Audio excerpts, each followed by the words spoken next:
Hello and welcome to What the F*** Just Happened Today, your essential guide to the daily shock and awe in national politics. I'm Joe Amditis. Let's get to it. It's Monday, January 29th, 2024. Welcome to day 1105. House Republicans released 2 articles of impeachment against Homeland Security Secretary Alejandro Mayorkas, accusing him of willful and systemic refusal to comply with the law and breach of public trust. Republicans have repeatedly accused Mayorkas of failing to enforce immigration laws as a record number of migrants arrived at the U.S.-Mexico border, as well as obstructing congressional oversight and rolling back Trump-era policies, including the construction on the U.S.-Mexico border wall. The articles of impeachment will be reviewed in committee on Tuesday. If they pass the committee, they then go to the full House for an impeachment vote. They would then be up to the Democratic-led Senate to decide whether to convict and potentially remove Mayorkas. Meanwhile, Biden promised to shut down the border when it becomes overwhelmed if Congress passes a border security package. In the Senate, a bipartisan group reached a deal that would force the federal government to shut down the border for migrants crossing illegally during surges and expedite the asylum process.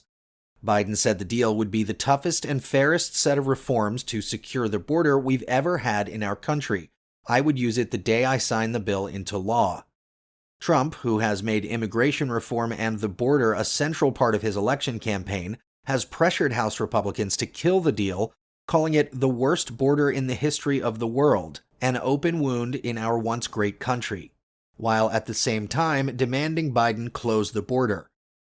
Speaker Mike Johnson, meanwhile, said the bipartisan Senate deal would be dead on arrival in the House. Moving on, a jury ruled that Trump must pay writer E. Jean Carroll $83.3 million in damages for repeatedly defaming her. The jury awarded Carroll $18.3 million in compensatory damages, of which $11 million is for repairing her reputation and $7.3 million for emotional harm, as well as another $65 million in punitive damages. The verdict comes after Trump stormed out of the courtroom during Carroll's closing argument, and he later posted on his personal social media site that he would be appealing the case because they have taken away all First Amendment rights. This is not America. A different jury in May of 2023 found Trump liable for sexually abusing Carroll in the 1990s and for defaming her by mocking her claims after he left the White House. That jury awarded her $5 million in damage, which Trump is also appealing. Carroll, meanwhile, vowed to use the money on something Donald Trump hates, suggesting that she would create a fund for the women who have been sexually assaulted by Donald Trump.